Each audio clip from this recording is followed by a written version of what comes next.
and he'd like to know, how do you take a 4 or 5 ball break into a bigger contribution? He says he gets a bit into his own head and a little bit overexcited. So Elliot's already mentioned that he can pot 4 or 5 balls together, and that sounds to me as if what he's struggling with is probably the control of the cue ball. He's already demonstrated that he can pot the ball. And what normally lets players down is they don't get this cue ball in exactly the right position for them then to be able to pot the next ball and get to the next shot and continue the break. This ball is so important.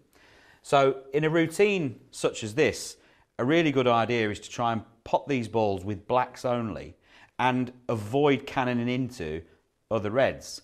So if you're down and you pot that red, and then you can play the black. If you then come back up the table and finish too low on the red, and in potting the next red, move that second red, you've got to start all over again because I wasn't in the correct position. Following on from that, another really good routine, and I still use this to this day, is to put a standard lineup of 5 reds and intersperse those 4 reds in the little gaps.